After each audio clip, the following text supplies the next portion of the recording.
saat ini teknologi adalah bagian dari kehidupan kita. Oleh karena itu, kami bekerja keras dengan seluruh jajaran pemerintah Kota Kendari menghadirkan layanan publik berbasis digital. Salah satunya yang sekarang sudah dirasakan oleh masyarakat, yang kurang lebih sudah ada 30.000 atau 32.000 tepatnya masyarakat yang sudah mendownload aplikasi Nulaika. Nulaika ini sudah bisa diakses oleh masyarakat yang dulunya kalau masyarakat Kota Kendari mau mengurus KTP harus punya kenalan di kantor Capil. Kalau tidak punya kenalan, biasanya tidak jelas kapan selesainya. Boleh selesai cepat, tapi ada tarif yang harus dibayar. Alhamdulillah, hari ini suasana itu sudah tidak kita temukan lagi di Kota Kendari. Ketika berbicara kota layak huni, kita pastikan bahwa kesejahteraan masyarakat kita tidak terabaikan. Oleh karena itu, salah satu sektor yang juga kami upayakan mendapatkan perhatian serius di 5 tahun terakhir ini adalah sektor ekonomi, khususnya UMKM. Kita tahu bersama bahwa masyarakat kita di tengah pandemi kemarin itu betul-betul kehilangan. Ada yang kehilangan mata pencarian, ada yang kehilangan pekerjaan dan seterusnya. Oleh karena itu, UMKM kita beri ruang untuk kemudian bergerak. Tidak kurang dari 100 UMKM yang sudah kita naik kelaskan lewat program pembinaan dan sekarang sudah bersertifikat BNSP. Insya Allah total dari 13.000 UMKM kita akan terus kita bina, akan terus kita dorong untuk kemudian saling melengkapi. Ada beberapa program yang kita dorong untuk mereka, antara lain Go Digital, ada Go Global, karena kita tahu sekarang Bapak Ibu kita tidak bisa hanya hidup di Kendari, tapi kita harus bisa menjemput peluang-peluang yang ada bahkan di luar Kota Kendari. Juga kemudian ada beberapa program lagi yang kita pastikan mudah-mudahan masyarakat Kendari nyaman.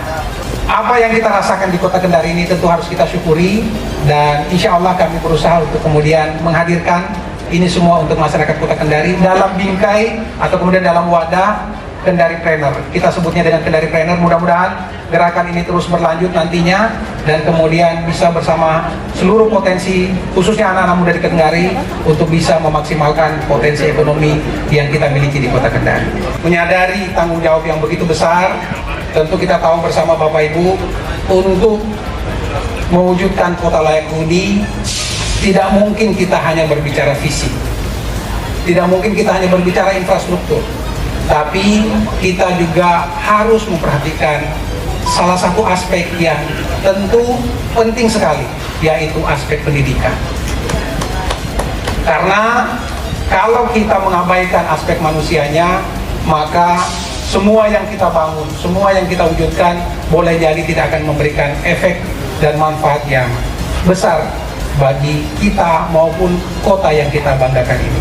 Oleh karena itu, di sektor pendidikan selama 5 tahun kami berupaya untuk menghadirkan berbagai program untuk kemudian melayani masyarakat. Salah satunya kita mengupayakan hadirnya beasiswa bagi ratusan pelajar di setiap tahunnya.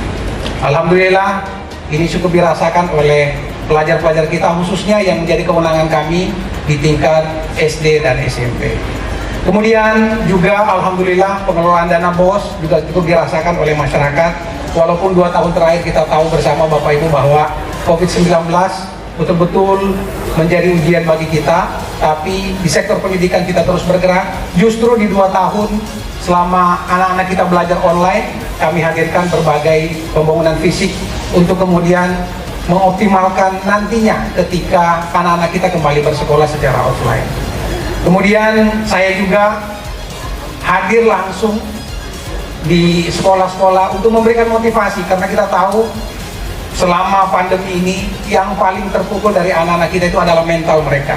Bagaimana mereka harus tetap mendapatkan pengetahuan, mendapatkan pelajaran, tapi kemudian dibatasi oleh situasi. Oleh karena itu saya datang langsung mengajar beberapa saat di beberapa sekolah, dan kemudian saya sangat berbahagia karena menyaksikan optimisme anak-anak kita dalam interaksi dan diungkapkan berbagai harapan dan cita-cita mereka. Kami juga memaksimalkan berbagai layanan, termasuk di Rumah Sakit Kota Kendari kita menghadirkan infection center yang dikenal oleh masyarakat penanganan COVID, gedung penanganan COVID. Sekarang kita sudah kembangkan gedung itu untuk seluruh jenis penyakit yang sejenis dengan penularan virus. Kemudian kita juga menambah rumah sakit tipe D di wilayah Kuatu yang insya Allah mudah-mudahan sesuai dengan jadwalnya akan kita persembahkan bagi masyarakat Kota Kendari di bulan Desember yang akan datang. Kita juga selain menambah rumah sakit tipe D, juga sedang membangun salah satu puskesmas percontohan, yaitu Puskesmas Kandai yang letaknya di depan Pasar Sentral Kota Kendari. Ini kita persembahkan untuk meningkatkan layanan kita di bidang kesehatan. Mudah-mudahan dengan hadirnya puskesmas-puskesmas yang memadai, terakreditasi, masyarakat kita bisa meningkat kualitas kesehatannya, dan juga nantinya dengan kesehatan yang prima bisa melaksanakan aktivitas dengan baik, dan kemudian kita menyaksikan masyarakat Kendari yang lebih maju di masa yang akan datang. Tentu tidak hanya itu, alhamdulillah Kota Kendari yang kita cintai ini selama beberapa tahun ini berbenah juga mendapatkan pengakuan dari berbagai pihak. Salah satunya yang kemudian mungkin mudah dicerna dan dipahami oleh masyarakat, yaitu Indeks Pembangunan Manusia Kota Kendari, yang alhamdulillah di akhir tahun 2021 yang kemarin kita dinobatkan sebagai kota dengan urutan keempat nasional Indeks Pembangunan Manusia. Sedikit saya jelaskan tentang Indeks Pembangunan Manusia ini. Indeks Pembangunan Manusia ini menilai 3 aspek. Yang pertama aspek kesehatan, yang kedua aspek pendidikan, dan yang ketiga adalah aspek ekonomi. Di tahun 2022 ini kami mencoba menangani sumber air baku kita yang ada di Pohara. Alhamdulillah minggu kemarin kita sudah mendatangkan 2 pompa dengan kapasitas 350 liter per detik untuk melayani masyarakat Kota Kendari. Mungkin belum rampung di 6 hari ke depan. Insya Allah kalau pompa ini sudah berfungsi, mudah-mudahan bulan depan Bapak Ibu sudah bisa sedikit bernapas lega karena kualitas airnya insya Allah bisa lebih baik. Amin, amin, amin. Jadi ini perlu kami jelaskan supaya masyarakat tahu bahwa kami tidak tinggal diam.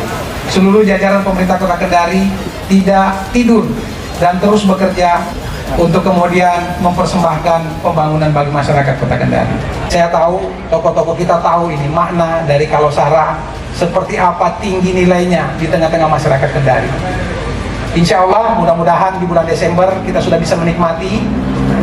Kemarin kami betul-betul hati-hati karena menunggu dari rekomendasi lembaga adat Tolaki untuk memastikan desainnya sesuai dengan apa yang menjadi simbol Kalosara itu sendiri selama ini. Karena kita ingin betul-betul nanti generasi kita bisa mengenal budayanya dan kemudian tidak ketinggalan tentang bagaimana mereka memahami leluhur mereka dan tahu apa nilai-nilai mereka harus pertahankan yang menjadi bekal bagi mereka nanti untuk menjemput masa depan.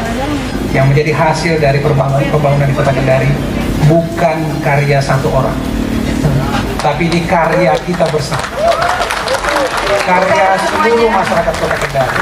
Karena tidak mungkin kami bersama Ibu Wakil bekerja sendirian, tanpa kepala dinas, tanpa camat, tanpa lurah, tanpa RT RW, tanpa tokoh masyarakat, tanpa paguyuban, tanpa organisasi-organisasi kemasyarakatan, kami tidak bisa berbuat.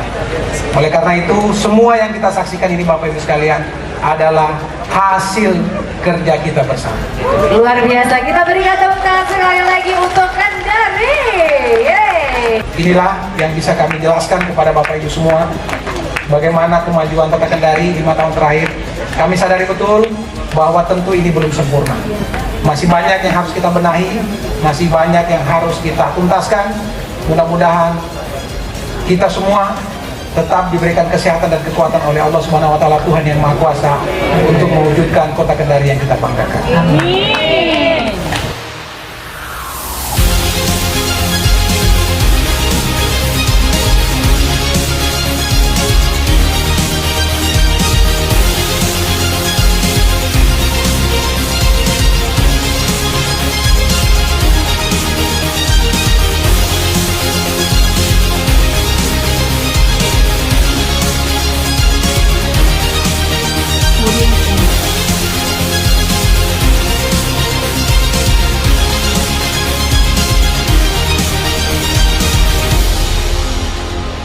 baru saja kita menyaksikan eksos pembangunan 5 tahun Kota Kendari yang disampaikan oleh Bapak Wali Kota.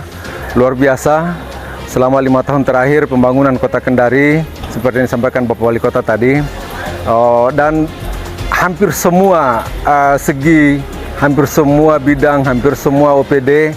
Alhamdulillah tadi kita sama-sama saksikan bagaimana capaian-capaian program ataupun kegiatan-kegiatan dari OPD-OPD yang ada di pemerintah Kota Kendari.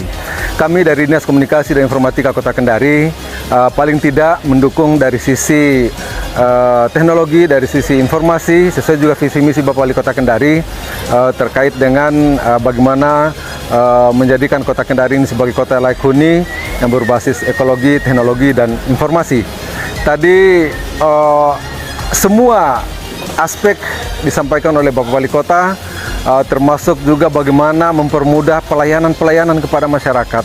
Bagaimana dengan tuntutan kebutuhan teknologi hari ini, saat ini, pelayanan-pelayanan masyarakat yang berbasis dengan informasi, teknologi informasi itu sangat dibutuhkan. Tadi dicontohkan ada New Laika, bagaimana pelayanan yang dilaksanakan oleh pemerintah Kota Kendari itu bisa berjalan dengan lebih maksimal, dengan lebih baik lagi, dan sangat memudahkan masyarakat Kota Kendari dalam hal memperoleh layanan.